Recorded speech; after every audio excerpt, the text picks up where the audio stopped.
ఎవరైనా అనవసరం విషయాలు, వేరే వాళ్ళ విషయాల్లో అనవసరంగా జోక్యం వేసే విషయాలు ఉన్నప్పుడు మన వాక్కును అక్కడే ఆపి వాళ్ళ వెలుగు అతన్ని నాశనం చేస్తుందా? లేదు. సో అతను కళ్ళు మూసుకోవడానికి కారణం ఏంటంటే వెలుగు అంటే భయపడ్డాడు. చీకట్లో ఉండి అలవాటైపోయి ఎన్నో జన్మలలో ఎన్నో జీవితాలు తీసుకొని ఎన్నో రకాల క్యారెక్టర్లో ఆ శ్రీకృష్ణ పరమాత్మ అహింసో పరమధర్మ అన్నది మొట్టమొదటి అడుగు. కళ్ళు రెండు మూసుకొని కాళ్ళు రెండు కట్టేసి చేతుల్లో చేతులు కలిపి లోపలికి వెళ్తూ వెళ్తూ వెళ్తూ ఉంటే వీళ్ళందరూ చెప్పింది, భూమి మీద ఉన్న వాళ్ళందరూ ఆనందంతో, ఆరోగ్యంతో, ఆత్మజ్ఞానంతో జీవించాలన్నదే మా వీడియోస్ యొక్క లక్ష్యం. ఈ యొక్క జ్ఞానం అందరికీ చేరాలి అంటే లైక్, కామెంట్, సబ్స్క్రైబ్ చేసుకోవడం వల్ల ఎంతో మందికి తక్కువ టైంలోనే రీచ్ అవుతుంది అందరికీ. సో మనం ఈరోజు తులసి దళం 3వ రోజులోకి వెళ్దాం. యాక్చువల్గా ఈ సెషన్స్ చెప్పుకుంటున్నప్పుడు తెలియకుండానే దానికి రిలేటెడ్ ఉన్న విజ్డమ్ అనేది యాడ్ అవ్వడం జరుగుతుంది సందర్భానుసారంగా. అది యాక్చువల్గా చాలా వరకు దీనికి ప్రిపరేషన్ ఏం అవ్వట్లేదు, అలా చెప్తూ ఉంటేనే సో ఒక ఫ్లో లాగా వచ్చేస్తా ఉంది అన్నట్టు. సో మరి అది ఇక్కడ మనందరికి ఉపయోగపడచ్చు ఆ జ్ఞానం. సో చాలా వరకు మనకు సమాజంలో చాలా రకాలైన జ్ఞానాలు ఉన్నాయి. అంటే ఎంతో మంది ఎన్నో రకాలైన ఆచార వ్యవహారాలు, ఎన్నో రకాలైన సంప్రదాయాలు, చాలా రకాలు ఉన్నాయి అన్నట్టు. సో అవన్నీ మనకు ఎవరో ఒకరు చెప్పడం వల్ల ఇలా చేయాలి అంటే అలా చేసుకుంటూ వెళ్తున్నాం అన్నట్టు. సో చేయడంలో తప్పు లేదు, కాకపోతే కొన్ని మంచివి ఉన్నాయి, కొన్ని పనికిరానివి మనకు చుట్టూ ఉన్న వాళ్ళకి ఇబ్బందికరంగా ఉన్నాయి అన్నట్టు. సో దానివల్ల మనం ఏ రోజు క్వశ్చన్ వేసుకోకుండా అంటే మనం దాన్ని అలాగే కంటిన్యూ చేస్తా ఉన్నాం అన్నట్టు. ఈ తులసి దళం అనే బుక్ లో ఎంతో మంది మహానుభావులు అసలు ఏం చెప్తున్నారు, ఒక మనిషి యొక్క అత్యున్నతమైన లక్ష్యం ఏంటి భూమి మీద అని చెప్పి చాలా అద్భుతమైన జ్ఞానం ఇస్తున్నారు అన్నట్టు. ఎందుకంటే మాస్టర్స్ ఎన్నో జన్మలలో ఎన్నో జీవితాలు తీసుకొని ఎన్నో రకాల క్యారెక్టర్లో ఎన్నో రకాలైన పాఠాలు నేర్చుకుంటూ వస్తున్నాం అన్నట్టు. ఆ పాఠాల్లో తెలిసి తెలియక ఎన్నో రకాలైన సరికాన కర్మలు చేస్తూ మళ్ళీ రాగ ద్వేషాలతోని మళ్ళీ చేస్తూ అదే ఒక చక్రంలో ఇరుక్కుంటున్నాం, జన్మం అన్న చక్రంలో. ఇట్లా మన జన్మ ఈ రోజు స్టార్ట్ అయింది కాదు, 30 సంవత్సరాల కింద స్టార్ట్ అయింది కాదు, ఎన్నో వందల వేల జన్మల నుంచి ఇదే తంతు నడుస్తూ ఉంది అన్నట్టు. సో ప్రతి జన్మలో వస్తున్నాం, ఒక గోల్ను పెట్టుకుంటున్నాం, దానికోసం పరిగెత్తుతూ ఉన్నాం. అది కాగానే లేకపోతే కాకపోయినా మళ్ళీ చనిపోతున్నాం, కాకపోతే దానికోసం వస్తున్నాం, అయితే ఇంకో దానికోసం వస్తున్నాం. అట్లా ఒక జన్మలో ఆరోగ్యం అని, ఒక జన్మలో పాస్తులని, ఇంకో జన్మలో మా అమ్మ కోసమని, ఇంకో జన్మలో తమ్ముని కోసమని, ఇట్లా ఎన్నో రకాలైన వాటికొని ఈ యొక్క జనన మరణ చక్రంలో ఇరుక్కొని ఆ యొక్క బంధాల్లో, ఆ యొక్క మోహాలతో, ఆ యొక్క కోరికలతో మళ్ళీ వస్తున్నాం అన్నట్టు. సో ఎప్పుడైతే మనం పూర్తిగా మనం జ్ఞానవంతం కాలేమో, మనం పూర్తిగా సత్యాన్ని పట్టుకొని మనల్ని మనం తెలుసుకోలేమో, అప్పటి వరకు తప్పదు. అప్పటి వరకు ఈ తంతు ఆగదు. వస్తూనే ఉంటాం, పోతూనే ఉంటాం, వస్తూనే ఉంటాం, పోతూనే ఉంటాం. శరీర దృష్టిని చూస్తే కేవలం ఒకే జీవితం కనిపిస్తుంది, కానీ ఎన్నో జన్మలు, ఎన్నో జీవితాలు. ఇంత గట్టిగా చెప్పడానికి కారణం ఏంటి అంటే ఏదో ఒక బుక్ చూసో అది కాదు. నా లైఫ్లో ఇవన్నీ ఏమీ తెలియని తరుణంలో 2020లో ధ్యానం చేస్తున్న మొదటి దశలో నాకు వచ్చిన అనుభవాలు అన్ని క్వశ్చన్సే ఉండే. ఎన్నో రకాలైన క్వశ్చన్స్ ఉండే. అసలు ఏంటి జీవితం? మనం శరీరం కాదా? కాళ్ళు పనిచేస్తలేవు, చేతులు పనిచేస్తలేదు, శ్వాస లేదు, శరీరంలో లేను, అది కళ కూడా కాదు, మరి నేను ఎవరు? ఎన్నో రకాలైన క్వశ్చన్స్. ఇవంతా బుక్స్ గురించి నాకు ఏం తెలియదు. ఎన్నో రకాలైన క్వశ్చన్స్. ఇక్కడ కాకుండా వేరే లోకంలాగా కనిపిస్తుంది, అసలు ఇది భూలోకం కాదు కదా, ఎన్నో క్వశ్చన్స్. సో కళ్ళు మూసినా మనం చూడగలము, కళ్ళు మూసినా కానీ మనకు ఏదంటే అది చూడగలవు, ఎక్కడంటే అక్కడ వినగలవు. సో ఇటువంటి ఎన్నో రకాలైన క్వశ్చన్స్ మొదట్లో నమ్మడం కష్టం అయిపోయింది. ఎందుకంటే ఇదంతా జ్ఞానం లేదు కాబట్టి అన్ని నోట్ చేసుకునేవాడిని, కానీ ఎప్పుడు అనుభవపూర్వకంగా పొందినప్పటికీ జ్ఞానం అనేది లేకపోవడం వల్ల క్వశ్చన్స్ లాగానే మిగిలిపోయినాయి. అప్పుడు ఒక్కొక్క బుక్ చదువుతా ఉంటే ఎక్కడ ఉన్న వాళ్ళు చెప్పినా కానీ అదే సత్యం ఒక్కటే కదా, సత్యం మారట్లేదని చెప్పి. సో అట్లా చాలా గట్టిగా చెప్పడానికి, అంటే చాలా స్ట్రాంగ్ గా చెప్పడానికి కారణం ఏంటి? అహింసో పరమో ధర్మ అనేది నా అనుభవపూర్వకంగా గతంలో చేసినవి కొన్ని చూసుకున్నాను కాబట్టి సో అర్థమైంది అహింస యొక్క గొప్పదనం. సో సత్యమేవ జయతే, సత్యాన్ని ఆచరించకపోవడం వల్ల ఎలా ఉంది, సత్యాన్ని ఆచరించడం వల్ల గత జన్మల్లో ఎలా ఉంది, లేదంటే ఈ జన్మలో ఎలా ఉంది. నేను తొంగి చూసుకోవడం వల్ల ఇంత గట్టిగా చెప్పగలుగుతున్నాను అన్నట్టు. ఎందుకంటే ఎన్నోసార్లు లోపల క్వశ్చన్స్ ఉండేటి. ఆ క్వశ్చన్స్ అన్నింటికి ధ్యానంలో వచ్చిన అనుభవాలు నాకు ఇది కరెక్ట్, ఇది కరెక్ట్ కాదు, ఇది సత్యము, ఇలా వెళ్ళు, ఇది సత్యం కాదు అని చెప్పి నాకు ఒక గొప్ప నమ్మకాన్ని కలిగించేటట్టు చేసినాయి. ఉదాహరణకి మనము ఊర్లోకి సబ్బులు అమ్ముకునే వాళ్ళు వస్తూ ఉంటారు. సబ్బులని తక్కువ ధరలకు 10 రూపాయలకు 3 సబ్బులు ఇస్తామని చెప్తా ఉంటారు అన్నట్టు. మనకు వచ్చే అనుమానం ఉంటుంది, నిజంగా ఈ సబ్బు మంచి క్వాలిటీనా నిజంగా అని చెప్పి ఒక 20-30 సబ్బులు తీసుకోం. ఫస్ట్ ఒక సబ్బు తీసుకుంటాం, మళ్ళీ వచ్చినప్పుడు తీసుకుంటాం అని ఒక ఎక్స్పెరిమెంట్కి ఇస్తాం. సబ్బు తీసుకున్న తర్వాత వారం రోజుల తర్వాత అది ఎక్కువ రోజులు వస్తుందా, మంచిగా స్మెల్ వస్తుందా, ఏమైనా ర్యాష్ వస్తుందా అని 1-10 సార్లు గమనించుకున్న తర్వాత నెక్స్ట్ టైం 10-20 తీసుకుంటాం. రాసుకుంటే అరిగిపోయే సబ్బు కోసమే 10 సార్లు వాటితో బేరం ఆడినప్పుడు మరి వందల జన్మలు ఎంత సత్యాన్ని మనము కరెక్ట్ గా తీసుకోవాలి. ఎవరో చెప్పింది నమ్మకుండా, ఎవరో చెప్పింది గుడ్డిగా దాన్ని పట్టుకొని జీవితాంతం మనము సమయాన్ని వృధా చేసుకోకుండా ఏది సత్యమో ఏది అసత్యం కాదు. ఇప్పుడు మనం ఈ దేశంలో ఉన్నప్పుడు ఎన్నో రకాలైన ఆచారాలు వీళ్ళు పాటిస్తున్నారు. ఇండియాకి వచ్చినప్పుడు మనం ఎన్నో రకాలైన పాటిస్తున్నాం. ఈ దేశం మారితే ఇంకోటి మారుతుంది. మరి ఏది సత్యం? సత్యం అంటే ఎప్పటికీ మారంది, ఎప్పటికీ జరగంది, ఒకే విధంగా ఉండేది సత్యం కదా. ఆకాశం సత్యం, భూమి సత్యం, మారుతలేదు. ఇప్పటికైతే మనం చిన్నప్పటి నుంచి అయితే ఎప్పుడు మారలేదు. ఆకాశం కనిపిస్తుంది, భూమి ఉంది, గాలి ఉంది, నీరు ఉంది, అదే విధంగా ఉంది. ఇవన్నీ సత్యం. బట్ ఇక్కడ దేశాలు మారినప్పుడు, ప్రాంతాలు మారినప్పుడు, రంగులు మారినప్పుడు ఇవన్నీ మారుతున్నాయి. అంటే ఎందుకు మారుతున్నాయి? మరి సత్యం ఒకే విధంగా ఉన్నప్పుడు ఎందుకు మారాలి? ప్రతి ఒక్కరు అదే గాలి తీసుకుంటున్నారు, ప్రతి ఒక్కరు అదే నేల తల్లి మీద ఉన్నారు, ప్రతి ఒక్కళ్ళకు తిన్న ఆహారం అదే విధంగా అరుగుతుంది. ఈ సిస్టమ్ అంతా ఒకే విధంగా ఉంది మనుషులందరికీ. బట్ ఇన్ని రకాలైనవి ఎందుకున్నాయి? ఎందుకంటే ఈరోజు మతాల కోసం కొట్టుకునే వాళ్ళు, మతాల కోసం యుద్ధాలు చేసుకునే వాళ్ళు, నీ గోత్రం నా గోత్రం, నీ మతం నా మతం అని వేరు వేరు డివైడ్ చేసుకుంటూ పోతున్నాం. మరి ఏది సత్యం? దేశాల వైపు చూసినప్పుడు మతాలు, రాష్ట్రాల వైపు చూసినప్పుడు సంప్రదాయాలు, ఊర్లో చూసినప్పుడు నువ్వు వేరు నేను వేరు, నీ గోత్రం వేరు నా గోత్రం వేరు, సేమ్ కులంలో ఉన్నప్పటికీ. ఇదంతా విభజన ఎట్లా జరిగింది? సర్వం కల్పితం బ్రహ్మ, అహం బ్రహ్మాస్మి, ఉన్నది ఒక్కటే సర్వంతర్యామి అన్నప్పుడు ఇన్ని రకాలైన విభజనలు చేసుకున్న తర్వాత రేపు వచ్చే ఫ్యూచర్ జనరేషన్లు దేన్ని నమ్మాలి, దేన్ని నమ్మకూడదు? ఇలా చెయ్యి నాయన, ఇలా చెయ్యు, ఇది ఇదేలా చేస్తే మంచిగుంటది అని సింపుల్ గా మనం ఏదైతే ఆచరిస్తున్నామో అదే చెప్తామా? నిన్ను నువ్వు తెలుసుకో, నువ్వు ఎక్స్పెరిమెంట్ చేయి. ఏది సత్యం అనేది మనం గట్టిగా చెప్పగలగాల. మనం చేసినప్పుడే కదా మనం చెప్పగలుగుతాం అన్నట్టు. ఇప్పటికి ఎన్నో రకాలైన కన్ఫ్యూజన్స్ ఉన్నాయి, ఎన్నో రకాలైన ఏంటి అంటే అనవసరమైన మార్కెట్లో వస్తూ ఉన్నాయి, ఎన్నో రకాలైన విషయాలు. సో దాన్ని ఏది పడితే అది ఎక్కడ మంచి జరుగుతా అని పరిగెత్తుతా ఉన్నాం. ఈ రోగం తగ్గదా, ఇది మంచి కాదా అని చెప్పి చిన్న చిన్న వాటి కోసం. కానీ ఇవన్నీ సొల్యూషన్ అల్టిమేట్ గా అంటే కాదు. ఎందుకు కాదంటే పోయిన రోగం మళ్ళీ వస్తుంది, ఆకలి తీర్చుకున్న ఆకలి మళ్ళీ వస్తుంది, చిన్న బట్ట మళ్ళీ కొనుక్కోవాల్సి వస్తుంది, విరిగిపోయిన శరీరం మళ్ళీ కొత్త శరీరాన్ని ధరించుకుని రావాల్సి వస్తుంది. మరి ఇక్కడ ఆగుతుంది. ఈ కళ్ళతో చూసినప్పుడు కావాల్సిన నీడ్స్ అన్నిటి కోసం ఆలోచిస్తూ ఉంటాం. కానీ ఆత్మకు కావాల్సింది ఏంటనే ఒక దృష్టి పెట్టినప్పుడు మనకు అర్థమవుతా ఉంటుంది అన్నట్టు. సో ఇట్లా మనది మనమే తేల్చుకోవాలి. వీళ్ళు చెప్పారు కదా, ఈ వ్యక్తి దీని గురించి చెప్తున్నాడు, గుడ్డిగా నమ్మేయాల్సిన అవసరం లేదు.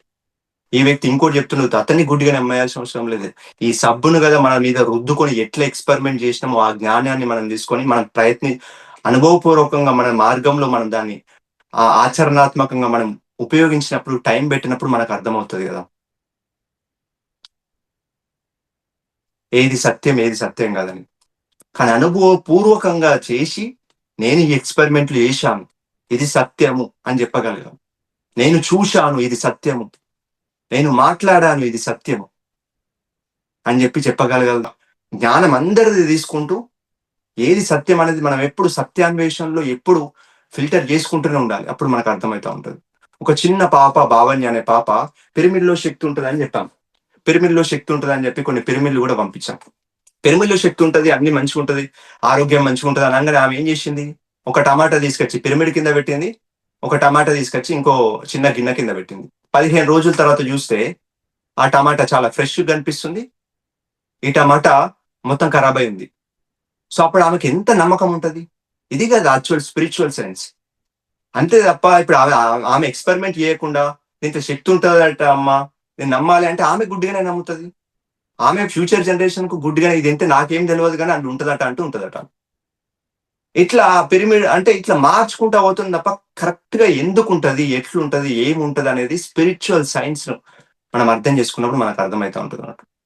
సో ఇటువంటి ఎక్స్పెరిమెంట్ ద్వారా కళ్ళు 2 మూసుకొని కాళ్ళు 2 కట్టేసి చేతుల్లో చేతులు కలిపి లోపలికి వెళ్తూ వెళ్తూ వెళ్తూ ఉంటే వీళ్ళందరూ చెప్పింది నీలోన గలడు శివుడు, నాలోన గలడు శివుడు, నీలోన గలడు శివుడు అందరిలో ఉన్నాడు అని చెప్పినప్పుడు సో మరి ఇంకెక్కడ శివుణ్ణి మన లోపల కూడా వెతుక్కోవాలి కదా.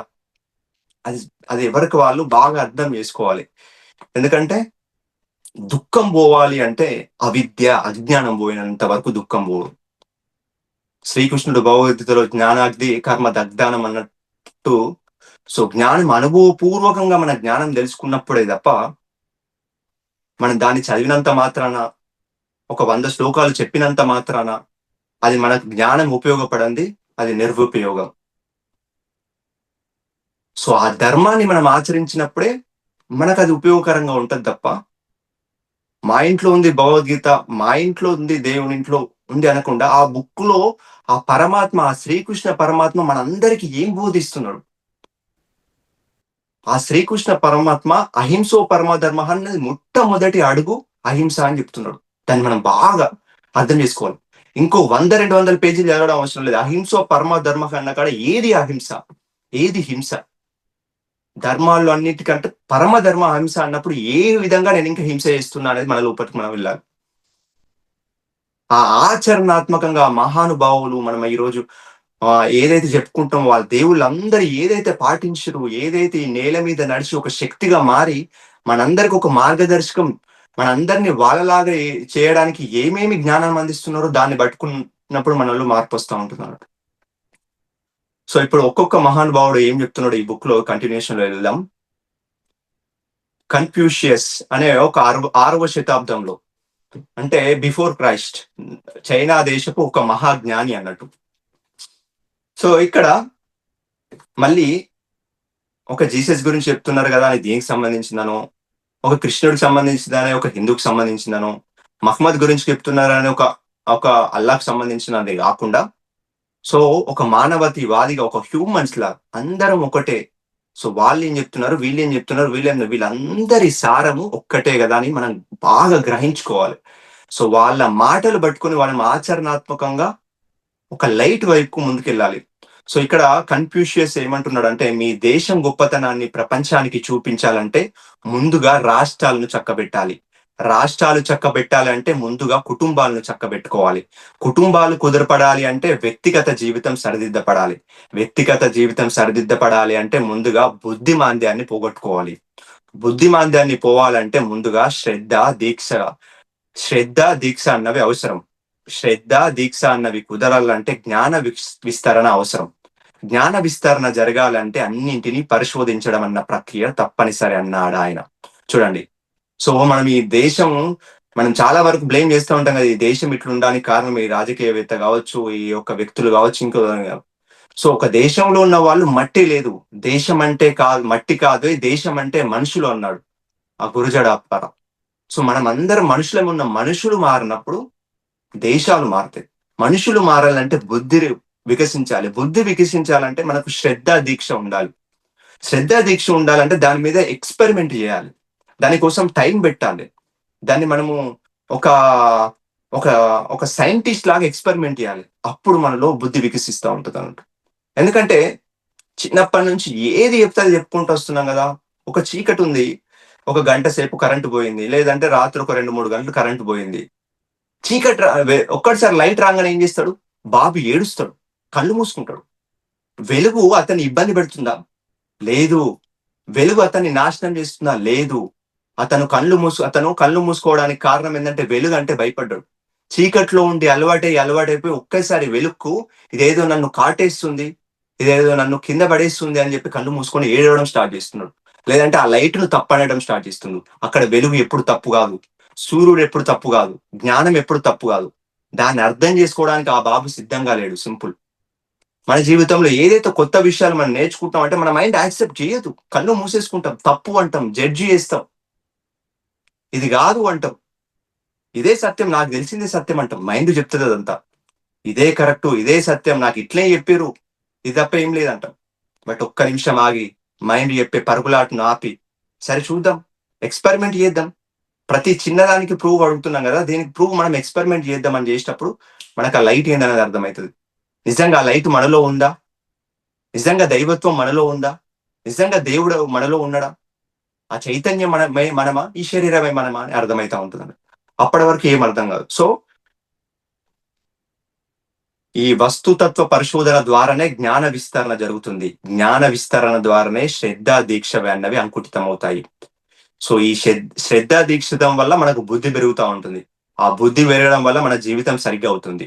ఆ జీవితం సరిగ్గా అవడం వల్ల మనం కరెక్ట్గా ఉండగలిగి, మన కరెక్ట్ సత్యాన్ని అర్థం చేసుకోవడం వల్ల మన చుట్టుపక్కల ఉన్న వాళ్ళకి చెప్పగలుగుతాం, ఇది ఇది సత్యము, ఇది కరెక్ట్, నేను ఎక్స్పెరిమెంట్ చేసిన పిరమిడ్ కింద ఇది టమాటా పెట్టినప్పుడు శక్తి వచ్చింది, నా అనుభవం ఇది, ఇది నీకు చెప్తున్నా, నీ ఇష్టం, చేసి ఎక్స్పెరిమెంట్ చేసుకుంటే చేసుకో అని చెప్పి మనము గట్టిగా చెప్పొచ్చు. మన జీవితంలో మనం అప్లై చేసి ఎక్స్పెరిమెంట్ చేసినప్పుడు అప్పుడు కదా దేశాలు మారుతాయి, అప్పుడు కదా భూమి మారుతుంది.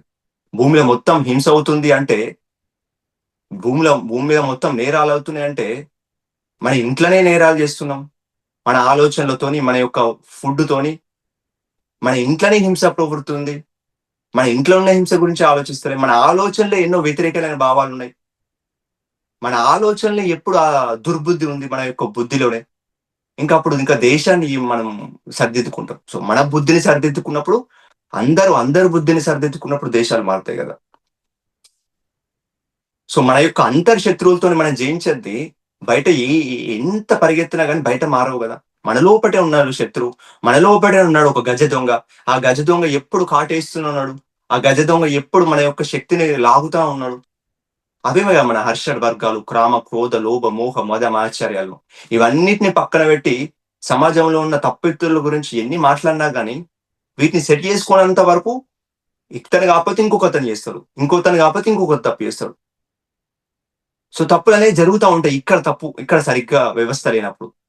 సో ఇక్కడ ప్రేమ, ఇక్కడ దయ, ఇక్కడ కరుణ, ఇక్కడ ఆనందం, ఇక్కడ సంతృప్తి, ఇక్కడ అబండెన్స్, ఒక సమృద్ధి ఉన్నప్పుడు ఎవరి దగ్గర నుంచి దొంగతనం చేయాలి, ఎవరి దగ్గర నుంచి దోచుకో. ఎందుకంటే దోచుకునేవాడు అందరూ ఒకటే అని ఒక సత్యం అర్థమైనప్పుడు ఎవరి నుంచి దోచుకుంటారు. ఇంకోళ్ళు గెలిచినప్పుడు ఆనందం వేస్తుంది, మనం గెలిచినా మనకు ఆనందం వస్తుంది.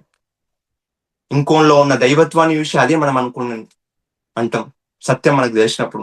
సో ఇట్లా ఈ యొక్క కాన్ఫ్యూషియస్ బుక్స్ చదివినప్పుడు మనకి ఇంకా బాగా అర్థమవుతా ఉంటది ఏంటి అనేది, సత్యం ఏంటి అనేది. అట్లనే ప్లేటో ఏం చెప్తున్నా చూద్దాం. ప్లేటో క్రీస్తు పూర్వం 5వ శతాబ్దపు గ్రీకు దేశపు అతి ముఖ్య తత్వవేత్త, సోక్రటిస్ శిష్యుడు. సో ప్లేటో సూక్తులైందో, భగవంతుడు అంటే విశ్వమంతా ఆవరించి ఉన్న వివేకం, అంటే బుద్ధి. ఆత్మకు అమృతత్వం ఉంది. మనిషి లౌకిక వ్యవహారాల్లో తన మూనుకలుగా మునిగిపోయి తన రెక్కలు కోల్పోయాడు. అంతకుముందు అతను ఆధ్యాత్మ ప్రపంచంలో దేవతల్లో సమానంగా నివసిస్తూ ఉండేవాడు.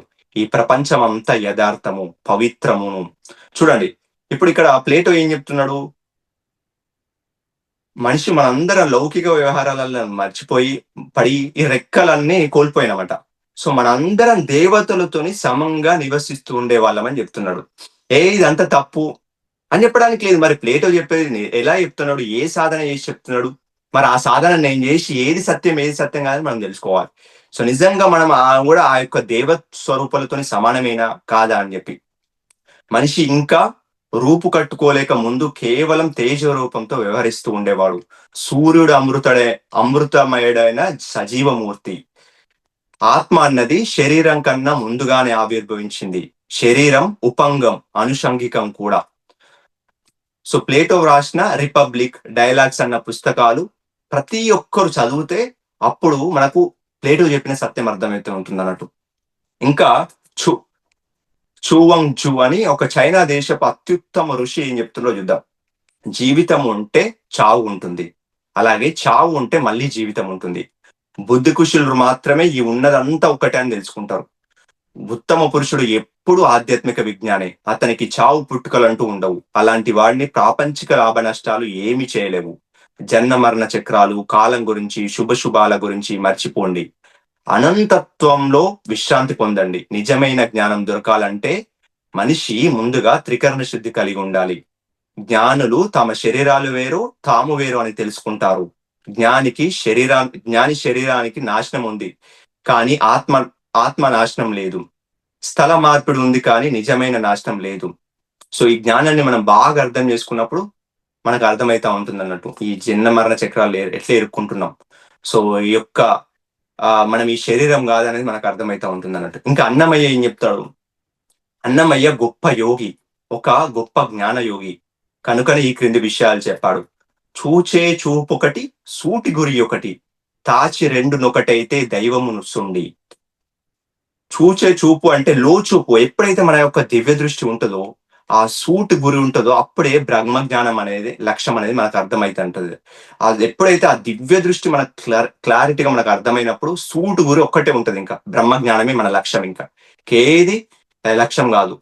తాచి రెండునొకటైతే అంటే దివ్య దృష్టి ద్వారా బ్రహ్మజ్ఞానం పొందినప్పుడు అప్పుడు మనమే దైవాలమని అర్థమైతా ఉంటుంది. నేను అనే భావ మే జీవాత్మ, ప్రకృతి అంతా పరమాత్మ. అనంత కోటి బ్రహ్మాండాలను ప్రత్యక్షంగా దివ్య దృష్టి చూడగలితే మనోగోచకుడు అయిన వాడి దైవం అనబడతాడు. అన్నమయ్య చెప్పిన మరికొన్ని సూత్రాలు. కాయపు పూపిరిలోనే గని ఉన్నది. అంటే ఇక్కడ చూడండి, మన శ్వాసలోనే అద్భుతమైన గని ఉన్నది. సో ఎక్కడనో కాదు, మన శ్వాసను పట్టుకుంటే, శ్వాస మీద ధ్యాస అనే ఒక ధ్యాన మార్గంలోకి మనం వెళ్ళి ఆలోచనలన్నీ శూన్యం చేసుకొని ఆ శ్వాసలో ఒక శూన్య స్థితిలో మనము సత్యాన్ని మనం అర్థమైతా ఉంటుంది అన్నట్టు. ఆ సత్యాన్ని మనం దర్శిస్తూ ఉంటాం అన్నట్టు. ఆ ఊపిరిలోనే దేవుడు ఉన్నాడు యోగీంద్రులకు. మన ఊపిరిలోనే ఉన్నాడు. చిత్తమంతర్కం ముఖం చేసే కొన నేర్చిన, ఇక్కడ ఒకటి పద్యం కూడా చెప్పాడు. సో ఇక్కడ అన్నమయ్య చార్యులు కూడా అదే చెప్తున్నాడు కదా, మన లోపటినే ఆ గని ఉన్నది, మన లోపటినే ఆ దేవుడు ఉన్నాడు అని చెప్పి. సో గౌతమ బుద్ధుడు ఏం చెప్తున్నాడంటే, పాప పనులు చేసిన వారు నరకాన్ని, పుణ్యాత్ములు స్వర్గాన్ని పొందుతారు. మనస్సులో మాలిన్యం లేని మహాత్ములు పరినిర్వాణాన్ని పొందుతారు. నాకన్నా ముందు ఎంతో మంది బుద్ధులు వచ్చారు, నాకన్నా తర్వాత కూడా ఎంతో మంది బుద్ధులు వస్తారు అని కూడా అన్నాడు గౌతమ బుద్ధుడు. బుద్ధులుగా కండి అన్నదే బుద్ధుడికి మనందరికి ఇచ్చే సందేశం. బుద్ధుడు మనందరికి ఇచ్చే సందేశం. బుద్ధుడు 4 ఆర్య సత్యాలు చెప్పాడు. అంతటా దుఃఖం ఉన్నది, ఎక్కడ చూసినా కానీ దుఃఖం ఉన్నది. దుఃఖం అంతటికి కారణం ఏంటంటే తృష్ణ.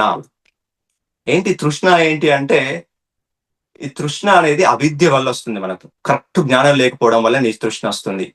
అష్టాంగ మార్గమే అవిద్యా నాశకారి. మనం ఎప్పుడైతే అష్టాంగ మార్గాన్ని పాటించినప్పుడు మనకు అవిద్య అనేది పోతుంది. తృష్ణ అంటే ఏంటి? ఒక శృతికి మించిన రాగం. తృష్ణ అంట లయకు మించిన రాగం, తాళం. తృష్ణ అంటే మితికి మించిన మోతాదు. ఏదైనా కానీ ఒక మోతాదులో, మిడిల్ పాత్, మధ్య మార్గంలో లేకపోతే దాన్ని తృష్ణ అంటారు. ఏదైనా కానీ మనం తీసుకునే ఆహారం, మనం చేసే పని, మనం ఏదైనా కానీ ఒక తృష్ణ అంటే అతికి అంతకు మించి అన్నట్టు ఎక్కువ చేసేది. ఆ తృష్ణ వల్లనే మనకి ఈ రోజు దుఃఖం ఉంటుంది. చూడండి, ఎంతో మంది కొంతమంది డబ్బులు సంపాదించే వాళ్ళు, ఆ డబ్బులకు వెనుక వాళ్ళు చేయరాని పనులు అన్ని చేస్తూ ఉంటారు, చేయరాని దుర్మార్గాలన్నీ చేస్తూ ఉంటారు అన్నట్టు. ఎందుకు? ఆ యొక్క తృష్ణ వాళ్ళలో ఎక్కువ ఉంది అన్నట్టు. సో ఈ రోజు ఎన్నో రకాలైన రిలేషన్షిప్ రావడానికి వాళ్ళు ఒక తృష్ణ. సో ఇట్లా ఎన్నో రకాలైన తృష్ణల వల్లనే మన దుఃఖాన్ని మనమే క్రియేట్ చేసుకుంటున్నామని ఇక్కడ క్లియర్ గా చెప్తున్నాడు. నిర్వాణం అన్నా, ముక్తి అన్నా, మోక్షం అన్నా, నిశ్రేయస్సు అన్నా, అపవర్గం అన్నా అన్ని ఒక్కటే. మెయిన్ గా దాని అర్థం దుఃఖరాహిత్యం. అష్టాంగ మార్గంలో మనకు 8 విషయాలు చెప్పిండు. సరి అయిన సంకల్పాలు, సరి అయిన దృక్పథాలు. మన దృక్పథం కరెక్ట్ గా ఉన్నప్పుడు మన జీవితం బాగుంటుంది అన్నట్టు. మన దృక్పథం కరెక్ట్ గా లోపల కరెక్ట్ గా లేనప్పుడు మన జీవితం బాగుండదు. సరైన సంకల్పాలు, మన యొక్క లక్ష్యాలు. నేను ఏం కావాలి, నేను ఎందుకు వచ్చిన ఈ భూమి మీద, నా పని ఏంటి, మన సరియైన లక్ష్యాలు ఉన్నప్పుడు మన జీవితం సరిగ్గా ఉంటది. సరియైన వాక్కు, ఈ వాక్కును కరెక్ట్ గా మనం ఉపయోగించుకోలేకపోతే ఈ వాక్కు ఒకరికి దుఃఖాన్ని కలిగిస్తుంది, ఇంకోళ్ళలో స్ఫూర్తి నింపుతా ఉంటది. ఈ వాక్కుకు అంత శక్తి ఉంటుంది. ఎన్నో రకాలైన శక్తులు మన కళ్ళ ముందరే ఉన్నది. ఒక కనిపించే ఒక బుల్లెట్ కాదు, ఒక కనిపించే ఒక గన్నే కాదు శక్తి. దానికంటే ఎక్కువ ప్రమాదకరం మనకి ఇక్కడ ఉంది, మనం కరెక్ట్ ఉపయోగించుకోకపోతే. సో ఎవరైనా అనవసర విషయాలు, వేరే వాళ్ళ విషయాల్లో అనవసరంగా జోక్యం వేసే విషయాలు ఉన్నప్పుడు మన వాక్కుని అక్కడే ఆపి వాళ్ళకి చెప్పడం, లేదా ఆపి మనం అక్కడి నుంచి తప్పుకోపోవడం చాలా ఇంపార్టెంట్. సరి అయిన కర్మ. సో ఎన్నో రకాలైన కర్మలున్నాయి. ఎంతో మందికి మంచి చేసే కర్మలున్నాయి, చెడు కర్మలున్నాయి. ఆ సరి అయిన కర్మ, సరి అయిన జీవనోపాయం, మన కుటుంబాన్ని చక్కబెట్టుకోవడానికి, మన కుటుంబ సంసారాన్ని నడిపేయడానికి ఎన్నో రకాలైన జీవనోపాయాలు ఉన్నాయి. సో అందులో సరి అయినవి చాలా ఉన్నాయి, సరికానివి కూడా చాలా ఉన్నాయి. దుఃఖం ఇచ్చేటివి ఉన్నాయి, దుఃఖాన్ని తీసేటివి ఉన్నాయి. అట్లా సరి అయిన శ్రద్ధ, మనం ఏదైనా కానీ ఆ శ్రద్ధ పెట్టినప్పుడే ఆ జ్ఞానం మనకు వస్తా ఉంటుంది అంటూ. సరి అయిన ఏకాగ్రత, రైట్ కాన్సన్ట్రేషన్, ఆ సరైన ఏకాగ్రతను మనం చేస్తూ ఉండాలి. సరి అయిన ధ్యానం, ఇవన్నీ మనము చేసినప్పుడే మన జీవితంలో ఆ దుఃఖం అనేది పోతుంది, ఆ అవిద్య అనేది పోయి మనం జ్ఞానవంతులం అయిపోతుంది, ఆ తృష్ణ అనేది మనకు తగ్గుతూ ఉంటుంది అన్నట్టు. సో ఇది మనకు బుద్ధుడు చెప్పినవి. ఇట్లా సరి అయిన దృక్పథాలు ఉన్నప్పుడు నేను అనేది శక్తి, నేను అనేది చైతన్యం, నేను అనేది జ్ఞానం అనే మూడింటి సముదాయం అనేది మనకు అర్థమైపోతా ఉంటుంది అన్నట్టు. లేకపోతే అప్పటి వరకు ఈ యొక్క మాంస కండరాలే నేను, నా పేరే నేను, నా ఊరే నేనని ఈ శరీరానికి ఏదైనా బాధపడతాం. ఈ శరీరాన్ని ఎవరన్నా కానీ వాళ్ళని చంపేయాలన్నంత కోపం వస్తుంది.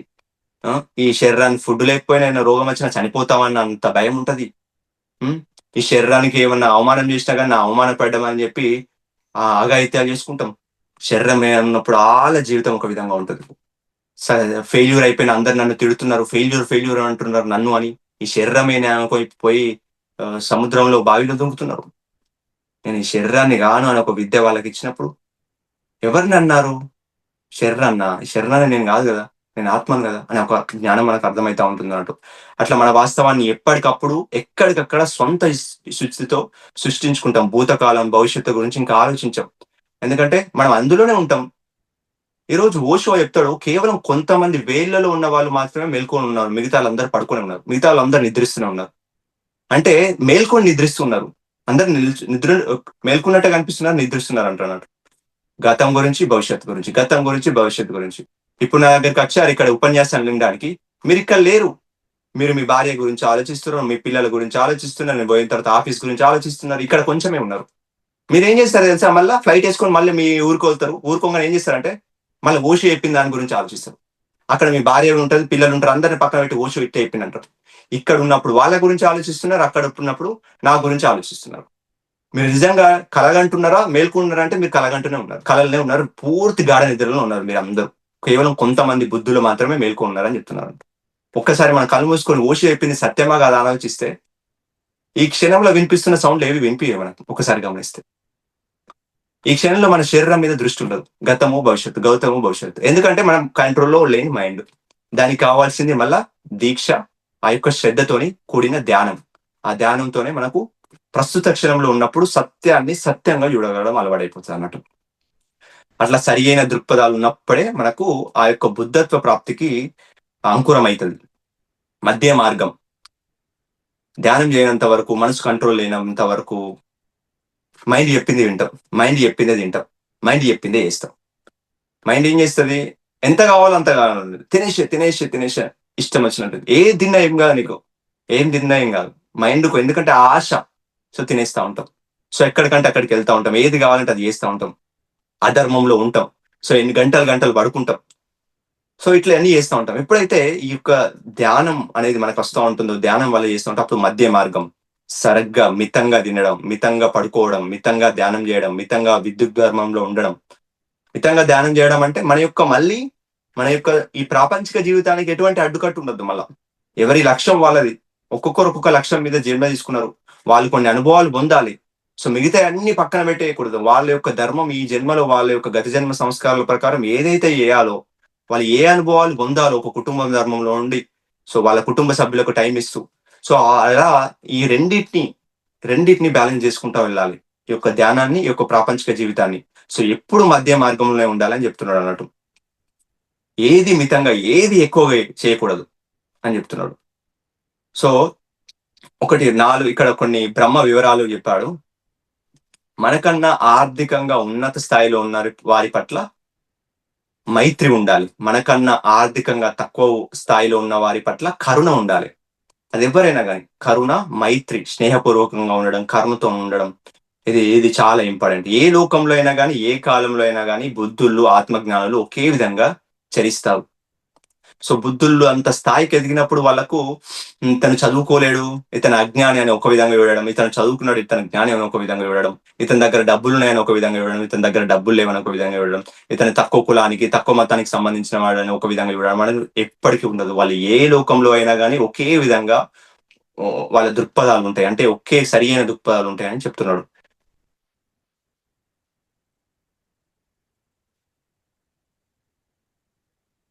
సో అత్తాహి అత్తానో నాతో అంటే ధమ్మపదంలో బుద్ధుడు ఏం చెప్పాడంటే శ్రమనుడా నిన్ను నువ్వే నడిపించుకో, నిన్ను నువ్వే పరీక్షించుకో, మనల్ని మనమే పరీక్షించుకోవాలి, మనల్ని మనమే టెస్ట్ చేసుకోవాలి.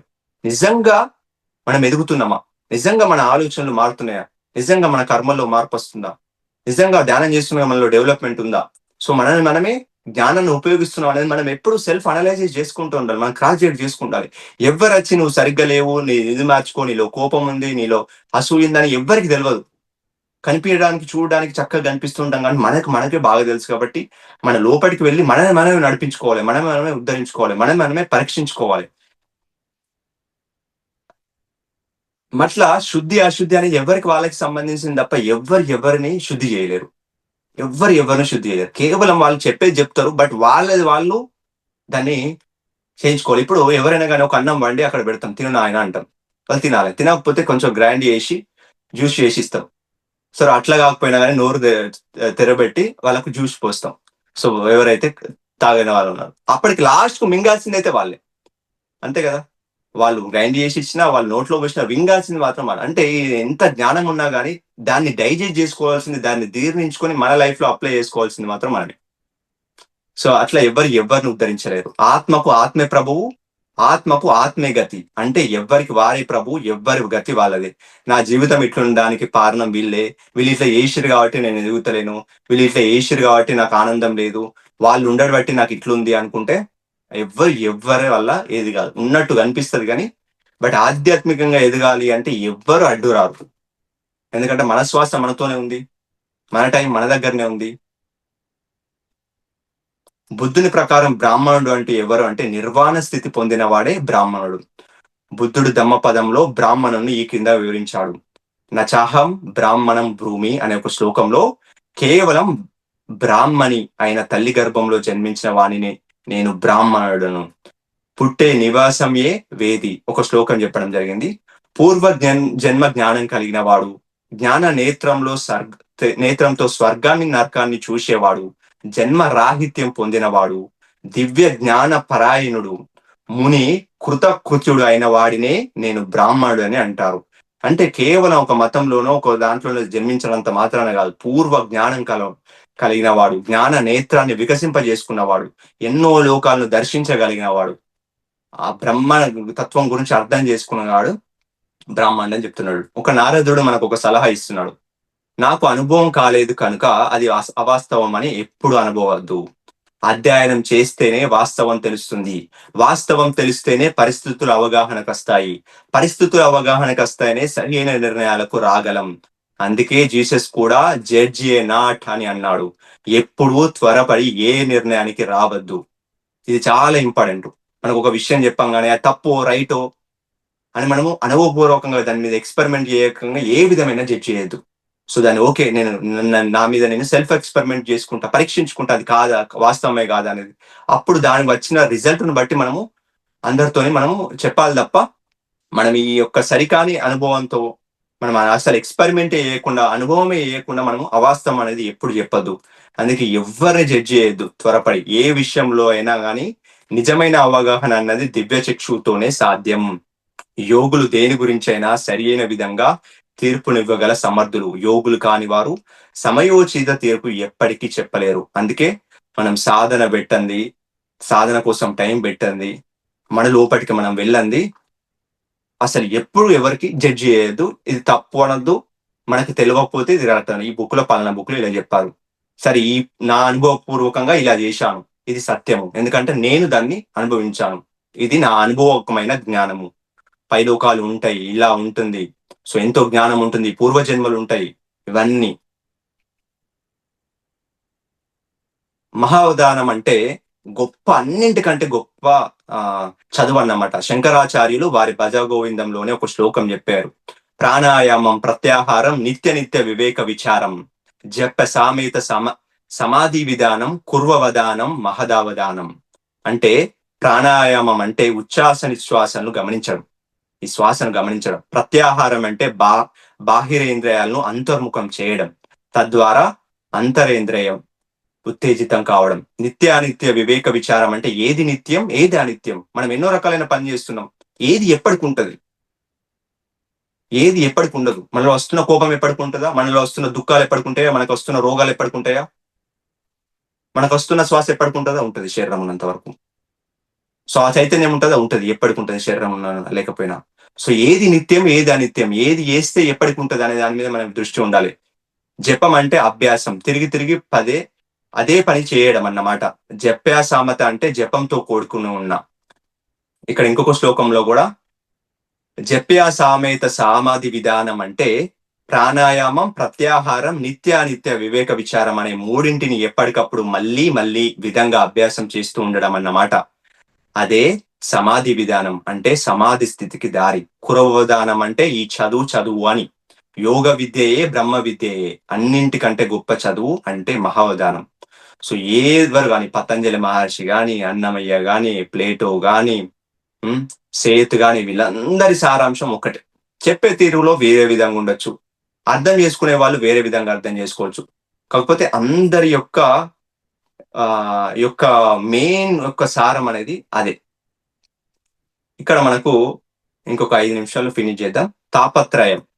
సో తాపత్రయం అనేది 3 రకాల తాపత్రయాలు ఉంటాయి. తాపం అంటే దుఃఖం, త్రయం అంటే 3. సో 3 రకాల తాపత్రయాలు ఉంటాయి. అంటే ఆధ్యాత్మిక తాపం, మనలోని కామ క్రోధ లోభ మోహ మదమాచార్యాలు అనబడే హర్షడ్ వర్గాల వల్ల మనకు బాధలనే ఆధ్యాత్మిక తాపాలు ఉంటాయి.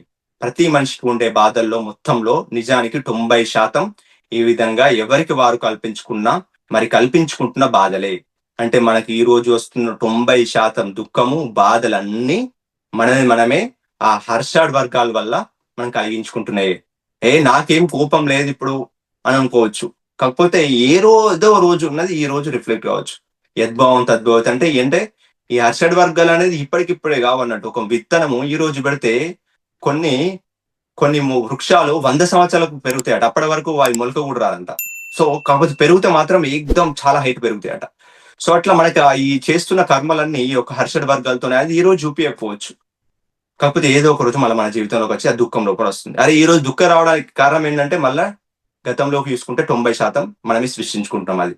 అది భౌతిక తాపం అంటే ఏ ప్రమేయం లేకుండా ఇతరుల అజ్ఞాన అక్రమ చర్యల వల్ల కలిగే బాధలు అన్నమాట. ఇది 9% ఉంటాయి. కొన్ని ప్రజల అజ్ఞానులు ఉంటారు కదా చుట్టుపక్కల, అజ్ఞానం వల్ల అవివేకం వల్ల ఆ 9% మనకు వస్తూ ఉంటాయి. ఎందుకంటే సభ్య సమాజంలో ఉంటున్నాం కాబట్టి. సో కొన్ని ఉంటాయి 9%. ఆది దైవిక తాపం అంటే అతివృష్టి అనావృష్టి భూకంపాలు సునాములు ఇవన్నిటి వల్ల 1% బాధలు వచ్చేటి అవకాశం ఉంటాయి అంటాం. అంటే ఇక్కడ 1% ఇటువంటి యొక్క భూకంపాలు ఇవన్నిటి వల్ల వస్తే 9% అజ్ఞానంలో వస్తే ఇంకో 90% మనమే సృష్టించుకుంటున్నాం, మన వాస్తవాన్ని మనమే సృష్టించుకుంటున్నాం. సో ఇక్కడ మనకు వస్తున్న 90% బాధ, ఈ రోజు ఉన్న బాధల్లో 90% పోతే ఇంకో 10% బాధలే కనిపించవు. సో అవి ఎప్పుడో ఒకసారి వస్తూ ఉంటాయి. కొన్ని విధ్వంసాల వల్ల, కొన్ని పరిస్థితుల వల్ల, కొన్ని యుద్ధాల వల్ల కొన్ని వస్తూ ఉంటాయి. కాబట్టి అవి కేవలం కొన్ని 10%. 90% అంటే మనమే సృష్టించుకుంటున్నాం అన్నట్టు బాధల్లో. అట్లా ఎప్పుడైతే బుద్ధ పురుషుడికి తాపత్రయాలు ఉంటాయి, ముక్త పురుషుడికి తాపత్రయాలు ఉండని స్థితి, తాపత్రయాలు లేని స్థితి ముక్త స్థితి. సో ఎప్పుడైతే ఒక బుద్ధ స్థితికి వెళ్ళిన తర్వాత ఈ తాపత్రయాలు ఏమి ఉండే ఇంకా వాళ్ళకి, అంటే వాళ్ళ యొక్క హర్షడ వర్గాల వల్ల వాళ్ళకి ఇబ్బంది కలగడమా, ఏదో జరగడం వల్ల అజ్ఞానంలో వాళ్ళకి ఇబ్బంది కలగడమా. సో బుద్ధ భగవానుడు చుట్టుపక్కల ఉన్న వాళ్ళు ఎంతో మంది అజ్ఞానులు టీచింగ్ చేస్తున్న టైంలో సో అక్కడ అడ్డం వచ్చిన వాళ్ళ కానీ ఆ మాటల వల్ల కానీ ఏ రోజు దుఃఖానికి గురి కాలేడు. ఎందుకంటే ఆ తాపత్రయాలు లేవు. ఇంకా బుద్ధత్వ స్థితికి వచ్చిన తర్వాత ఏ తాపత్రయాలు లేవు. సో తిట్టుతున్న వాళ్ళను కూడా అట్లనే ఒక చిన్న పిల్లలాగా ద్రష్టలాగా చూస్తూ ఉండేవాడు అంతే. సో ఇట్లా ముక్తి అంటే విడుదల అన్నట్టు. దేని నుంచి విడుదల? ఈ యొక్క బాధల నుంచి, ఈ యొక్క తాపత్రయం నుంచి విడుదల అన్నట్టు. సో ఈ త్రివిధ దుఃఖాలే తాపత్రయాలు. ఈ 3 రకాల దుఃఖాల నుంచి పూర్తిగా విడివడమే అత్యంత ముఖ్యమైన పురుషార్థం అంటే ముక్తి. అంటే మోక్షం అన్నమాట. కపిల మహైముని కూడా ఇలా అన్నారు, జ్ఞానాన్ముక్తి అని అంటే జ్ఞానం వల్లనే ముక్తి వస్తుంది, అన్యదా శరణం నాస్తి. అంటే చూడండి, జ్ఞానం వల్లనే ముక్తి, తాపత్రయ రహిత స్థితే ముక్తి, ఆత్మ జ్ఞానం వల్లనే ముక్తి సంప్రదిస్తుంది.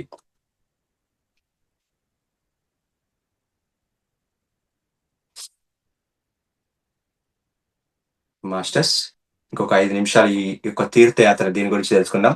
నార్మల్ గా ఎన్నో రకాల తీర్థయాత్రలకు పోయి అక్కడ మనము వెళ్తా ఉంటాం. కాకపోతే మెయిన్ గా జనులు దేని వల్ల తరిస్తారో అదే తీర్థం, తరింప చేసుకునే ప్రయత్నాలే తీర్థయాత్రలు. అంటే మనం ఒక ప్లేస్కి వెళ్ళామంటే మనల్ని మనం తరించుకోవడం, అదే తీర్థయాత్ర. తరించడం అంటే ఏం తరించడం? తీరం దాటడం. ఏ తీరం? తాపత్రయం అనే తీరం నుంచి తాపత్రయ రహితం అనే తీరాన్ని చేరుకోవడమే. ధమ్మాపదంలో బుద్ధుడు ఇలా చెప్పాడు, ఆవెలి తీరం చేరేవారు మనుషుల్లో కొందరి మాత్రమే, ఇతరుల తీరం వెంబడే పరిగెత్తుతున్నారు. సో చాలా మంది ఒకరిని చూసి ఒకరు పరిగెత్తుతున్నారు, కానీ ఆవలి తీరం వెళ్లే వాళ్ళు కొంతమంది ఉన్నారు, అంటే దుఃఖ రాహిత స్థితికి వెళ్లే వాళ్ళు. సత్సంగం అంటే ధ్యానమే ప్రత్యక్షంగా తీర్థయాత్ర. సజ్జన సాంగత్యం, సద్గంధ పఠనం, ఇవి రెండే పరోపక్షంగా తీర్థయాత్రలు. ఎప్పుడైతే ధ్యానము, సద్గంధము, మంచి గ్రంథాలు చదవడం, సజ్జన సాంగత్యం చేయడం, ఇవే తీర్థయాత్రలు అన్నట్టు. సో తరించుకుంటున్నాం కదా, ధ్యానం వల్ల తరించుకుంటున్నాం, జ్ఞానం వల్ల తరించుకుంటున్నాం, సజ్జన సాంగత్యం వల్ల తరించుకుంటున్నాం, ఇవే తీర్థయాత్రలు. అంటే అక్కడికి వెళ్ళి తీర్థయాత్రలు అనుకున్న అసలైన తీర్థయాత్ర ఈ బుద్ధుడు చెప్పిన ప్రకారం ఇదే అన్నట్టు. సో తీర్థాంకర గోత్రబంధం అంటే ఏంటి అంటే, తీర్థాంకరుడు అంటే ఆధ్యాత్మిక అధ్యాపకుడు, గోత్రం అంటే కోవా అన్నమాట. అంటే ఆధ్యాత్మిక అధ్యాపకులకు సంబంధించిన బంధం అన్నమాట. అంటే అంతా నేర్చుకున్న తర్వాత మనం ఏం చేయాలి? చిట్ట చివరిగా ఇతరులకు నేర్పించడానికి మళ్ళీ పుడుతూ ఉంటాం. అంటే మనం స్వయంగా ముక్త పురుషులమైన ముక్తి గురించి ఇతరులకు నేర్పించవలసిన ధర్మము, కర్తవ్యం అన్నవి ఇంకా మిగిలే ఉంటాయి. అదే తీర్థాంకర గోత్ర బంధం. సో చూడండి, ఇప్పుడు మన ఇంట్లో కూడా అన్ని రకాల కుటుంబ ధర్మం ఉంటది. చిన్న పిల్లలను వాళ్ళకు సర్టెన్ ఏజ్ వరకు వాళ్ళని చూసుకోవాలి. సో అట్లా తల్లిదండ్రులు వాళ్ళు వృద్ధాప్యం వచ్చినప్పుడు మనకంటూ కొన్ని ధర్మాలు ఉంటాయి. అట్లా తీర్థాంకర గోత్ర బంధం అంటే మనం నేర్చుకున్నాం కదా, ఎవరో మహానుభావులు వాళ్ళన్ని ఎన్నో త్యాగాలు చేసి మన దాకా వచ్చింది జ్ఞానం అంటే. సో మనం కూడా ఏం చేయాలి? మనం కూడా ఒక గురువు అయిన తర్వాత మిగిలిన వారిని కూడా గురువులుగా తీర్చిదిద్దడానికి కంకణం కట్టుకోవాలి. దాన్నే తీర్థాంకర గోత్ర బంధం అంటారు. ఈ తోత్రాంకర గోత్ర బంధం నుంచి విడిపెడినప్పుడే జన్మ రాహిత్య సిద్ధి కలుగుతుంది. తిరిగి భూలోకానికి రానవసరం లేదు. అంటే ధ్యానం చేయడము ఎంత ఇంపార్టెంటో, ధ్యానం బోధించడము, ఇంకోళ్ళకు ఈ దుఃఖం నుంచి బయటకు రావడానికి చెప్పడం కూడా మనకు అంతే ఇంపార్టెంట్.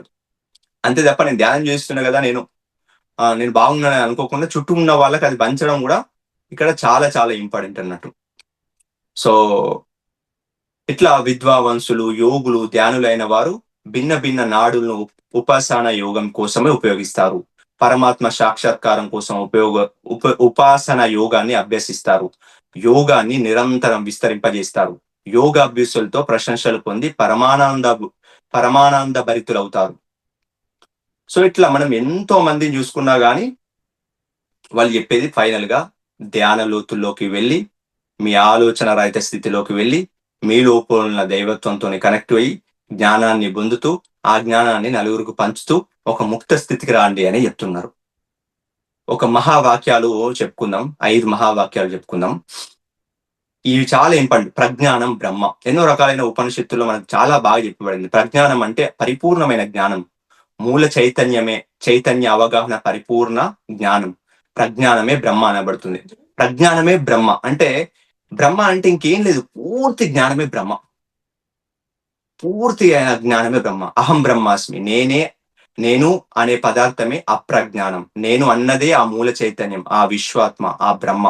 అంటే మనందరం ఆ బ్రహ్మాస్మే. అంటే మనందరం అదే, ఆ మూల చైతన్యమే, ఆ విశ్వాత్మలమే, ఆ బ్రహ్మ స్వరూపులమే అర్థం చేసుకోవడమే అహం బ్రహ్మాస్మి. అయం ఆత్మ బ్రహ్మ, ఈ నా ఆత్మే ఈ విశ్వాత్మ అయి ఉంది అనేది మన ఈ అయం ఆత్మ బ్రహ్మ అన్నట్టు. సో ఎప్పుడైతే ధ్యానం లోతుల్లోకి మనం వెళ్తున్నా కొద్దీ వీటిని సరిగ్గా అర్థం చేసుకోవడం స్టార్ట్ చేస్తాం అన్నట్టు. లేకపోతే మనం బైహాడ్ చేసి చెప్పొచ్చు, అయం ఆత్మ బ్రహ్మ, అయం ఆత్మ బ్రహ్మ, అహం బ్రహ్మాస్మి అని. కాకపోతే దాని పరమార్థాన్ని మనం లోతుల్లోకి మనం అర్థం చేసుకున్నప్పుడు మనకు క్లారిటీగా అర్థమవుతుంది. ఇంకోటి తత్వమసి, నువ్వు కూడా అదే, ఆ విశ్వాత్మే, ఆ ప్రజ్ఞానమే. సో నువ్వు కూడా అదే. అంటే నువ్వు నేను వేరేం కాదు. నువ్వు జ్ఞానమే, నేను జ్ఞానమే, నువ్వు ప్రజ్ఞానమే, నేను ప్రజ్ఞానమే, నువ్వు విశ్వాత్మే, నేను విశ్వాత్మే అన్నట్టు. సో సర్వం కల్పితం బ్రహ్మ, ఈ ఉన్నదంతా, ఈ విశ్వమయం అంతా ఆ ప్రజ్ఞానమే, ఆ బ్రహ్మమే. ఈ ద్రష్టులైన ఋషులు తమ ధ్యాన నిష్ఠలో తాము తెలుసుకున్న అనుభవాలన్నింటినీ క్రోడీకరించి అర్థం చేసుకున్న చెప్పిన అఖండ సత్య సూత్రాలేవి. చూడండి ఇక్కడ మనం బాగా అర్థం చేసుకోవచ్చు. ఉన్నది అంతా ఒక్కటే. వేరు వేరుగా కనిపించినప్పటికీ, దూరం దూరంగా ఉన్నప్పటికీ, వేరు వేరు మతాలుగా, వర్గాలుగా, రంగులుగా విడిపోయినప్పటికీ మనందరం ఇప్పటికీ వేరు కాదు. ఎందుకంటే మనందరం విడవించి శకలాలుగా ఇక్కడ కనిపిస్తున్నప్పటికీ మనంతా ఒక్కటే, అందరం ఒకటే. సో అందరం ఇంకా ఈ జ్ఞానమే ఏదైతే ప్రజ్ఞానమే మనం మనం జ్ఞాన స్వరూపులమే మనం. ఎప్పుడైతే జ్ఞానాన్ని నింపుకుంటున్నామో ఆ విశ్వాత్మే మనం అయిపోతాం, ఆ ప్రజ్ఞానమే మనం అయిపోతాం, ఆ బ్రహ్మ స్వరూపులే మనం అయిపోతాం. దాన్నే బ్రహ్మ జ్ఞానం అంటారు, దాన్నే మోక్షం అంటారు, దాన్నే నిర్వాణం అంటారు, దాన్నే ముక్తి అంటారు, దాన్నే జీవన్ముక్తి అంటారు.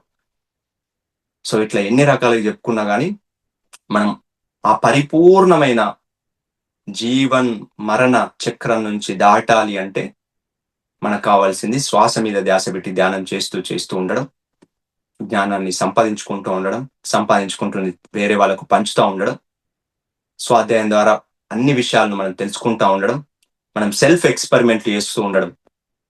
మనం ఎక్స్పెరిమెంట్ చేయాలి, ఇది ఎంతవరకు సత్యం అనేది. నిజంగా ఇన్ని లోకాలు ఉన్నాయి, ఆ కళ్ళు మూసుకొని కూర్చొని దర్శించగలగాలి. నిజంగా గత జన్మలు ఉన్నాయి, ఆ కళ్ళు మూసుకొని కూర్చొని ఆలోచన రహిత స్థితిలోకి గత జన్మలు చూసుకోగలగాలి. సో వేరే లోకంలో కూడా ఇంతమంది మాస్టర్స్ ఉన్నారా చూసుకోగలగాలి. సో అప్పుడు మనకు అర్థమవుతుంది వీళ్ళందరూ చెప్పే సత్యం ఒకటే కదా, వారు వీరు వేరు కాదు, ఉన్నదంతా ఒక్కటే, సర్వాంతర్యామి, అందరిలో ఉన్నది ఒకటే అని. సో ఇట్లా ఎంతమంది మహానుభావులు చెప్తున్నారు. బట్ అదే బుక్స్ చదివిన వాళ్ళు ఒక్కొక్కరు ఒక్కొక్క విధంగా అర్థం చేసుకుంటున్నారు. ఆ బుక్ చదివిన వాళ్ళు 100 మంది 100 రకాలుగా అర్థం చేసుకుంటారు వాళ్ళ యొక్క స్థితి ప్రకారం. కాకపోతే ఏది సత్యం అని వాళ్ళు చెప్పింది ఏదైతే ఆచరణాత్మకంగా మనం పాటిస్తూ ఉంటామో అప్పుడు మనకు సత్యం అనేది బోధపడే అవకాశం ఉంటుంది. సో ఎంత మంచి అవకాశం ఇచ్చిన మీ అందరికీ చాలా చాలా కృతజ్ఞతలు.